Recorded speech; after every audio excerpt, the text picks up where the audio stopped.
नमस्कार, आप देख रहे हैं न्यूज इंडिया। आपके साथ मैं हूं अभिषेक। दिल्ली एनसीआर इन दिनों पूरी तरीके से गैस चैम्बर के रूप में तब्दील हो चुका है और आपको बता दें कि अब दिल्ली और एनसीआर की हवा ऐसी हो गई है कि सांस लेना तक अब लोगों के लिए दूभर हो रहा है। अब ऐसे में सबसे बड़ा सवाल यही है कि इस पॉल्यूशन का सॉल्यूशन क्या है। दरअसल आपको बता दें कि दिल्ली एनसीआर में प्रदूषण का स्तर जो है वो खतरनाक स्तर पर पहुंच गया है। कई इलाकों में AQI लेवल गंभीर श्रेणी में पहुंच चुका है। अगले हफ्ते और जहरीली होगी हवा। दिल्ली की हवा 15 नवंबर तक सबसे ज्यादा प्रदूषित रहने वाली है, इसके आसार बने हुए हैं और इसी की वजह से दिल्ली में ग्रैप का तीसरा चरण आज से शुरू हो गया है। तो आपको बता दें कि देश की राजधानी दिल्ली और आसपास के इलाके जो हैं वो पूरी तरीके से इस समय प्रदूषण की चपेट में हैं। एनसीआर में प्रदूषण का स्तर जो है वो खतरनाक लेवल तक पहुंच गया है। दिल्ली की स्थिति जो है वो भी काफी चिंताजनक बन गई।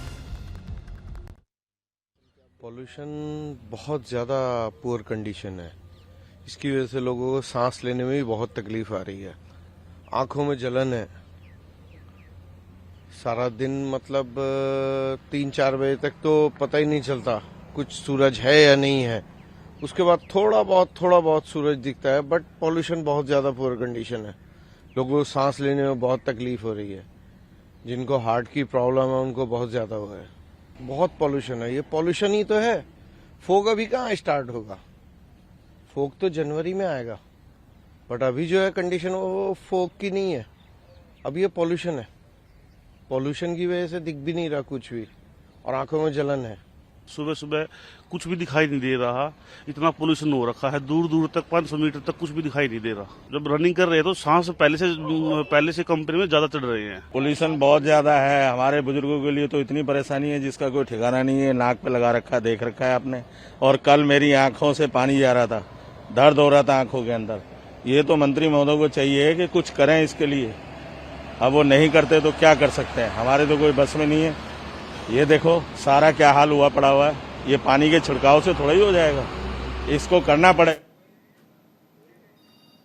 वहीं बढ़ते प्रदूषण पर केजरीवाल सरकार ने एक बड़ा फैसला लिया है। दिल्ली में 5वीं तक सभी स्कूल अगले 2 दिन बंद रहेंगे।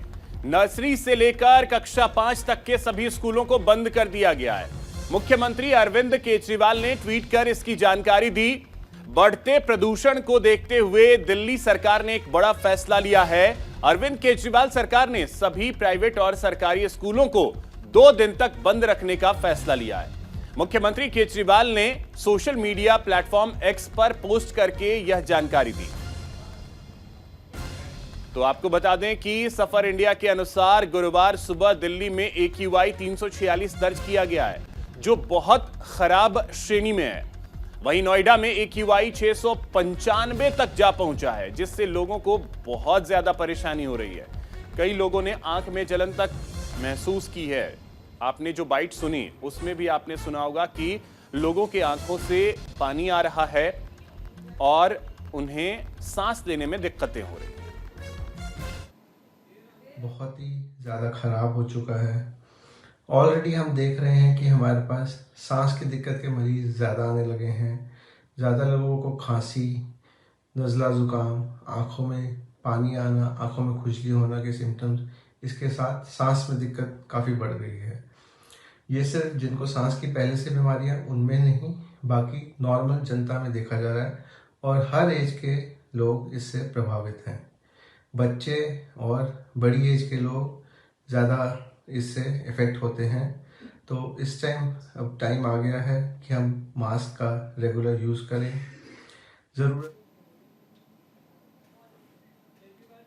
तो देखिए, प्रदूषण का स्तर जो है वो लगातार बढ़ता जा रहा है। अब ऐसे में ग्रैप का तीसरा चरण लागू हो गया है और ग्रैप के तीसरे चरण के बारे में हम आपको बताते हैं कि ग्रैप 3 लागू होने से क्या बदलेगा। यानी अगर ग्रैप 3 चल रहा है तो इसका मतलब क्या है, ग्रैप के तीसरे चरण में क्या बंद और क्या खुला रहेगा। हम इसके बारे में आपको बता रहे हैं कि आखिर ग्रैप के जो अलग अलग चरण है उसके मायने क्या है।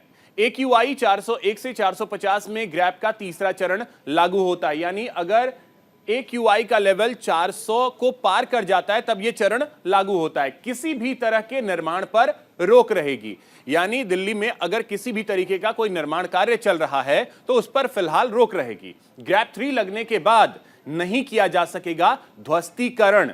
अगर कहीं पर किसी चीज को तोड़ा जा रहा है, ध्वस्त किया जा रहा है, वो भी नहीं हो सकेगा।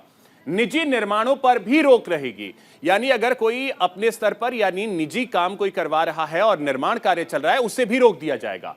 हॉट मिक्स प्लांट, ईंट के भट्टे और स्टोन क्रशर चलाने पर भी रोक रहेगी। यह अगर ग्रैप 3 लागू होता है तो यह सारी स्थिति बनती है। इसके अलावा दीवारों पर रंगाई पुताई का भी काम नहीं हो सकेगा, यानी दीवारों पर रंगाई पुताई अभी नहीं की जा सकती है आज से, क्योंकि आज से तीसरा चरण जो है वो लागू है। भारत स्टेज 3 और 4 वाले पेट्रोल वाहन पर पाबंदी, यानी स्टेज 3 और स्टेज 4 के जो पेट्रोल पंप हैं उन पर भी पाबंदी रहेगी। हल्के मोटर पहिया वाहनों पर भी पाबंदी रहती है अगर ग्रैप 3 चल रहा होता है इस दौरान। इसके अलावा होटल, रेस्टोरेंट और खुले भोजनालयों के जो तंदूर होते हैं उस पर पाबंदी लगा दी जाती है ग्रैप 3 के दौरान। एनसीआर में सभी खनन और उससे जुड़ी गतिविधियों को बंद रखा जाएगा। खनन की कोई भी गतिविधि जो है वो नहीं होती है अगर ग्रैप 3 का तीसरा चरण लागू हो जाता है। ग्रैप का तीसरा चरण अगर लागू होता है तो ये देखिए पॉल्यूशन का स्तर जो है वो धीरे धीरे बढ़ता जा रहा है और आज से ग्रैप 3 जो है वो शुरू हो गया है। तो हमने जो जो चीजें बताई आपको, आज से वो चीजें नहीं होंगी। खनन की गतिविधियां नहीं होंगी, ध्वस्तीकरण नहीं हो सकेगा। अब समझने की कोशिश करते हैं अलग अलग शहरों की आज की स्थिति क्या है। हमारे सहयोगी अलग अलग जगहों से हमारे साथ जुड़ रहे हैं। नोएडा की स्थिति बताने के लिए नरेंद्र हमारे साथ जुड़ रहे हैं, हैदर हमारे साथ जुड़ रहे हैं जो कि गाजियाबाद की स्थिति बताएंगे, शुभम हमारे साथ जुड़ रहे हैं मुंबई का हाल बताने के लिए। नरेंद्र, सबसे पहले आपके पास आ रहे हैं। नोएडा का आज का AQI जो है वो तो बहुत ज्यादा चौंकाने वाला है। देखिए अभिषेक, बताना चाहूंगा कि जो नोएडा का AQI लेवल है और बिल्कुल 400 और 450 से पार कर चुका है। और कल देर रात्रि ही जिलाधिकारी जो मनीष वर्मा है गौतम बुद्ध नगर के, उन्होंने स्टेज 3 ग्रैप के नियम जो लागू कर दिए हैं और पूरे गौतम बुद्ध नगर में जो हॉट मिक्सर प्लांट से लेकर स्टोन क्रेशर से लेकर सभी चीजों पर पाबंदी लगा दी गई है। और केवल जो मेट्रो से संबंधित और जो एयरपोर्ट बन रहा है उससे संबंधित जो और मेडिकल से संबंधित जो चीजें हैं वो चालू रहेंगी और जो सभी जो प्राइवेट चीजें हैं वो सब पर पाबंदी लगा दी है, क्योंकि इस समय नोएडा और जो ग्रेटर नोएडा का AQI लेवल है वो काफी बेहद खराब श्रेणी में पहुंच चुका है, जिससे कि जो डीएम है उन्होंने स्टेज 3 जो ग्रैप के नियम थे वो लागू कर दिए हैं। और इस समय मैं बताना चाहूंगा कि देखिए जो काफी लोग जो डेली मॉर्निंग वॉक पर भी आते हैं, जो घूमते हैं, वो हमारे साथ खड़े हुए हैं, उनसे बात कर लेते, क्योंकि आज जो सुबह का जो नजारा था वो बिल्कुल ऐसा था कि जो AQI लेवल था कह सकते हैं कि मतलब बिल्कुल खराब से खराब श्रेणी में आ चुका है और लोगों को घूमने में भी काफी परेशानी हो रही थी। आइए इनसे पूछ लेते हैं, क्योंकि हमारे साथ काफी लोग हैं, काफी संख्या में लोग खड़े हुए हैं कि जो डेली मॉर्निंग वॉक पर आते हैं उनको कैसी परेशानी हो रही है। हाँ, क्या नाम है जी आपका और कैसी परेशानी हो रही है? रमाशंकर यादव मेरा नाम है। मैं आज सुबह 5-6 बजे घूम रहा था, इतना ज्यादा धुंध थी कि जो है बहुत आंखों में जलन और घुटन सी हो रही थी। तो इतना पॉल्यूशन है कि उसका कुछ बताया नहीं जा सकता है। और ये तो ग्रेटर नोएडा के इस समय तो बहुत ही स्थिति गंभीर है। तो बहुत ही, अब क्या बोले, बहुत पॉल्यूशन तो आदमी के लिए जान लेने के लिए तैयार है, और जो बुजुर्ग हैं तो उनके लिए तो बहुत ही दिक्कत है। देखिए लोगों का साफ तौर पे कहना है और हमारे साथ और भी लोग हैं, उनसे भी बात कर लेते हैं। हाँ, आपको कैसा महसूस हो रहा है? काफी जलन हो रही है, आंखों में सांस लेने में दिक्कत हो रही है। यहाँ पहले पब्लिक आती थी सुबह शाम घूमने के लिए स्टेडियम में, अब आजकल वो नहीं आ रही है, बहुत कम आ रहे हैं, पहले के मुकाबले आधे भी नहीं है। और भी लोग हैं, उनसे भी बात कर लेते हैं। क्या नाम है जी और आपको कैसा महसूस हो रहा है इस समय घूमने में? मेरा नाम शेखर है। समस्या काफी है। अभी ये बच्चों के लिए स्कूल बंद कर दिए, लेकिन बच्चे तो घर में फिर भी रहेंगे, तो पॉल्यूशन तो हम पीछे नहीं छोड़ेगा। इसको हम समस्या को हम इसके फलक पर काम कर रहे हैं, जड़ पर काम कर ही देते हैं। जब ये समस्या आती है तो हम जगते हैं। ठीक है नरेंद्र, तो लोगों को समस्याएं तो आ रही हैं, इसमें कोई दो राय नहीं है। और सबसे ज्यादा परेशानी उन लोगों के लिए है जिनको पहले से अगर किसी तरीके के सांस की समस्या है उनके लिए। हमारी सहयोगी वीना भी हमारे साथ जुड़ गई हैं यमुनानगर से, साथ ही साथ हमारे साथ राजीव पटना से जुड़ गए हैं। आप दोनों के पास भी आएंगे। हैदर, अब आपके पास आ रहे हैं। नोएडा का हाल तो ऐसा है कि जैसे एक गैस चैम्बर में लोग इस समय रह रहे हो। गाजियाबाद की आज की स्थिति क्या है? देखिए अभिषेक, गाजियाबाद की अगर स्थिति की जाए तो आज सबसे भी ज्यादा खराब श्रेणी में एक्वाई पहुंच चुका है। गाजियाबाद में बीते एक दिन पहले जो खास करके न्यूज इंडिया आगाह कर रहा है लोगों को, प्रशासनिक अधिकारियों को जगाने की कोशिश कर रहा है। कल जो गाजियाबाद के 2 संयुक्त चिकित्सालय है उसमें लगभग 700 मरीज जहां पर इस परेशानी को लेकर आए थे, जिसमें 45 ऐसे लोग थे जिनको अस्थमा का अटैक पड़ा था, जिनको इमरजेंसी में ऑक्सीजन देना पड़ गया था। वहीं अगर बात करें जब पिछले साल की भांति जहां पर खराब हुआ था स्थिति में, तो जो पेड़ पौधे होते हैं उनकी सफाई की गई थी, उनको पानी दिया गया था, रोड पर निर्माण कार्य रोक दिए गए थे, इसके अलावा निजी निर्माण कार्य रोक दिए गए थे, लेकिन तक गाजियाबाद में कुछ भी नहीं हुआ है और यही वजह है कि स्थिति दिन पर दिन खराब होती जा रही है। हालांकि अभी तक अगर बात करें प्रशासनिक अधिकारियों की, तो उन्होंने नगर निगम जो गाजियाबाद है उन्होंने रात को सफाई करना शुरू कर दिया है। दिन भर सफाई कुछ नहीं होती है रोडों पर, लेकिन फिर भी स्थिति बहुत खराब हो चुकी है। जहाँ दिल्ली में बसों को रोक दिया गया है, डीजल बसों को इतना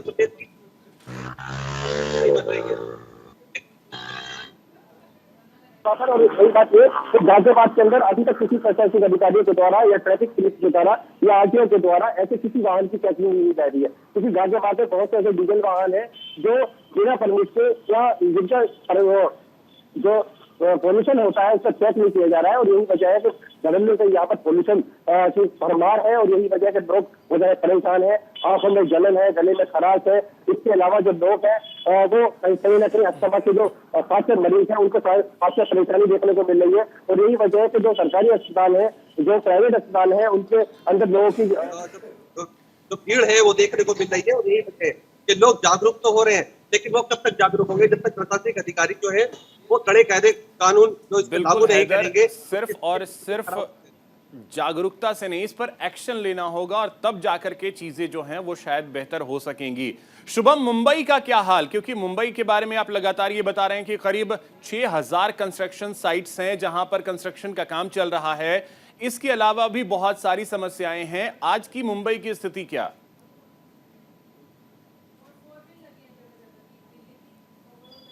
लेवल थोड़ा सा कम हुआ है, राहत साथ मुंबई वासी लेंगे कि आज मुंबई में एक्यूआई लेवल जो 124 के आसपास पहुंचा है, कल ये 150 के आसपास था। आज पूरी राहत मुंबई वासी देंगे। और जिसका जिक्र हम पहले भी लगातार कह रहे हैं कि मुंबई में परिस्थिति कंस्ट्रक्शन विभाग की वजह से हो रहा है। अंडरग्राउंड मेट्रो के काम चल रहे हैं, एयरपोर्ट बड़े पैमाने पर काम चल रहा है, जिसका सेंटर एयरपोर्ट इस वजह से ये पोल्यूशन होता था, इसी वजह से होता था। लेकिन गाइडलाइन जारी कर दी है, लोग सावधानी बरत रहे हैं। जैसे अब 124 आज के दिन यानी हम शुक्रवार 3 नवंबर की बात करें तो आज के दिन एक्यूआई लेवल जो 124 के आसपास जो है पहुंचा है। थोड़ी सी राहत आज मुंबई की काफी जरूर लेगी, क्योंकि एक्यूआई का लेवल जो है वो पोल्यूशन का स्तर वो थोड़ा सा कम हुआ है बाकी अन्य शहरों के मुकाबले। ठीक है, अन्य शहरों के मुकाबले मुंबई की स्थिति आज राहत वाली लग रही है। राजीव, पटना में भी कई जगहों पे कंस्ट्रक्शन का काम चल रहा है। आज की पटना की स्थिति क्या है? देखिए, जिस तरह से पूरे देश में पोल्यूशन की समस्याएं हैं उससे बिहार भी होता नहीं है। और खास करके पटना को अगर हम देखें प्रदूषण के लेवल में तो यहाँ भी प्रदूषण का बहुत बुरा हाल है। सड़कों पर चलना मुश्किल है। आप सड़कों पे चलेंगे तो आपको धूल गर्दे से सामना होगा। और सड़कों पे बेतरतीब जो गाड़ियां चल रही हैं उसमें कहीं कोई कंट्रोल नजर नहीं आता है। आप अगर सड़क पे चलते हैं तो ये जो सांस लेने की तकलीफें हैं या सांस से संबंधित जो बीमारियां हैं वो बिहार में बढ़ती जा रही है। खासकर पटना में, जो कि बिहार का हार्ट है, राजधानी है, यहाँ भी जिस तरह से पोल्यूशन पर एक नियंत्रण करने की कोशिश होनी चाहिए, उस नियंत्रण के दिशा में जो प्रयास होनी चाहिए वो प्रयास सरकारी स्तर पर भी नहीं है और लोगों में भी वैसी जागरूकता नहीं है। तो ये कह सकते हैं कि यहाँ भी बहुत ज़्यादा प्रदूषण लगातार बढ़ रहा है। और ये एक्यूआई लेवल जो है यहाँ 280 से ज़्यादा पर मापा गया है। तो ये कह सकते हैं कि यहाँ पे बिहार में भी, खास करके राजधानी पटना में भी जो प्रदूषण की जो समस्याएं वो बढ़ती जा रही हैं। और उसकी वजह है कि बिल्कुल, लोगों और में इस भी दिशा में क्या कदम उठाए जा रहे हैं, ये भी बहुत बड़ा सवाल है। स्थिति फिलहाल की ये है कि कोई उस तरीके का ठोस कदम नहीं उठाया जा रहा है जिस तरीके का उठाया जाना चाहिए, क्योंकि आज के डेट में स्थिति ये है कि आप सांस लेने तक में दिक्कत का सामना कर रहे हैं। वीना, यमुनानगर की क्या स्थिति? जी अभिषेक, अगर प्रदूषण की बात की जाए तो यमुनानगर एक इंडस्ट्री हब है, सबसे बड़ी इंडस्ट्री है वो यमुनानगर में है। पोल्यूशन की बात की जाए तो यहाँ का जो पोल्यूशन आईसी पोल्यूशन है वो भी 300 के पार है। सबसे पोल्यूशन जो है 50 से 100 के बीच में होना चाहिए, जो कि सामान्य माना जाता है।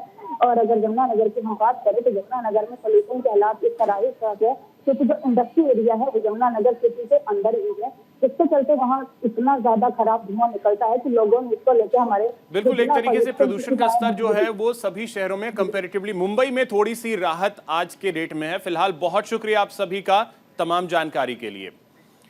अब बढ़ते अगली खबर की ओर। बढ़ते प्रदूषण को लेकर दिल्ली सरकार बेहद सख्त नजर आ रही है। प्रदूषण पर सरकार ने एक आपात बैठक बुलाई है। पर्यावरण मंत्री गोपाल राय की अध्यक्षता में यह मीटिंग होगी। दोपहर 12 बजे यह बैठक होनी है। तो आपको बता दें कि ग्रैप 3 को कड़ाई से लागू करने को लेकर चर्चा होगी। तो आपको बता दें कि सरकार भी अपने स्तर पर प्रयास तो कर रही है और इसी को लेकर के पर्यावरण मंत्री दिल्ली के गोपाल राय ने आज एक आपात बैठक बुलाई है। किसी भी तरीके से इस प्रदूषण के स्तर को कम करने को लेकर चर्चा होगी और बड़ी बात यह है कि ग्रैप 3 अगर लागू है तो उसे कड़ाई से लागू करवाया जाए, धरातल पर उतारा जाए, यह प्रयास होगा और इसी को लेकर के आज एक बड़ी बैठक होनी है।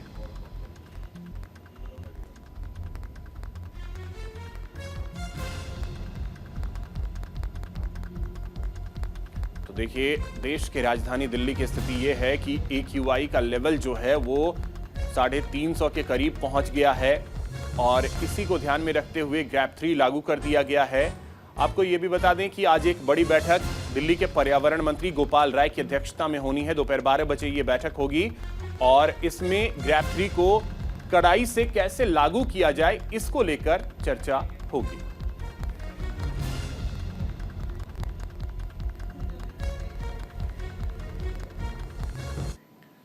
तो चलिए, दिल्ली में AQI की स्थिति क्या रही है उसे भी आपको ग्राफिक्स के जरिए बताते हैं। AQI का लेवल अगर आप देखें तो 346 के करीब पहुंच गया है और यह बहुत खराब श्रेणी में आता है। नोएडा सेक्टर 62 में अगर आप जाते हैं तो यहां पे 479 तक AQI का लेवल जो है वो पहुंच गया है। लोधी रोड में 438 तक AQI का लेवल पहुंचा हुआ है। जहांगीरपुरी अगर आप जाते हैं तो यहां पर 491 AQI दर्ज किया गया है। आरके पुरम अगर आप जाते हैं तो यहां पर 486 AQI का लेवल पहुंच गया है।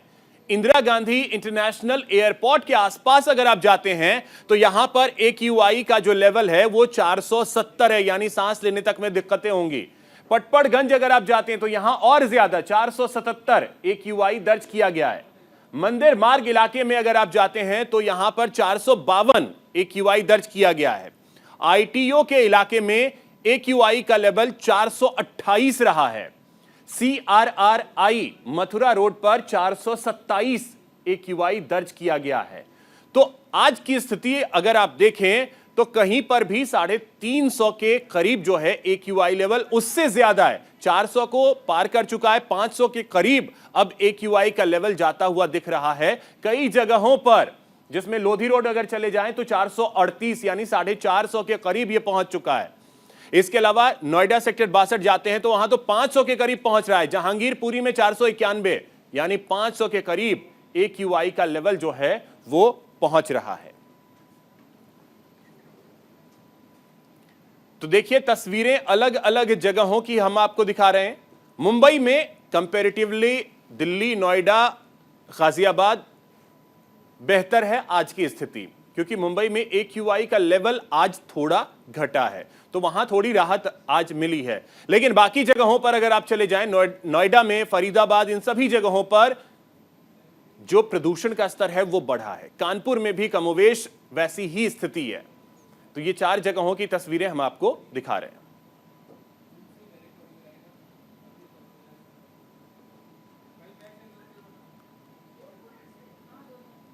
अब देखिए, हमने देश के अलग अलग जगहों की तस्वीरें आपको दिखाई और अब हम जो तस्वीर आपको दिखा रहे हैं वो दिल्ली के अलग अलग 4 जगहों की है, जिसमें इंडिया गेट की तस्वीर आप देखें तो आपको इंडिया गेट तो नजर भी नहीं आता है। जिस तरीके से वहां धुंधला सब कुछ नजर आ रहा है, सांस लेने तक में दिक्कत हो रही है। लोधी रोड में पानी का छिड़काव किया जा रहा है।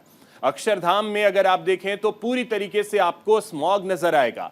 राजघाट अगर आप जा रहे हैं तो वहां आपको स्मॉग ही नजर आएगा। लोधी रोड में विजिबिलिटी कितनी कम है वो आप देख सकते हैं। और चलिए अब रुक करते हैं कुछ और खबरों की ओर। राजस्थान से खबर है जहां ईडी की एक बड़ी कार्रवाई देखने को मिली है। जल जीवन मिशन घोटाला मामले में ईडी ने रेड मारी है। 25 जगहों पर इस समय छापेमारी चल रही है। आईएएस अधिकारी के घर पर ईडी की रेड।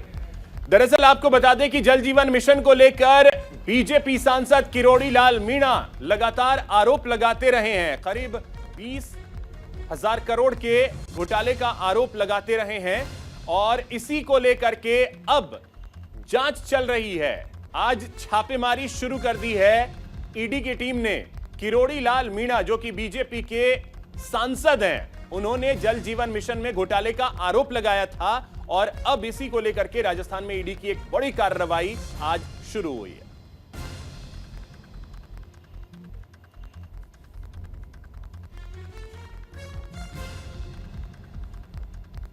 अधिक जानकारी के साथ हमारे सहयोगी अली शरर दिल्ली से और दीपक चावला हमारे साथ जुड़ रहे हैं जयपुर से। दीपक, सबसे पहले आपके पास आ रहे हैं, राजस्थान में कहां-कहां छापेमारी शुरू हुई है? देखिए, बिल्कुल राजस्थान में ईडी 2 मामले की जांच कर रही है। पहला पेपर लीक और दूसरा जल जीवन मिशन घोटाला। तो अभी फिलहाल जल जीवन मिशन घोटाले से जुड़ी ये खबर है और इसमें एसीएस सुबोध अग्रवाल है जो कि आईएएस, इनके यहाँ पर छापेमारी की जा रही है।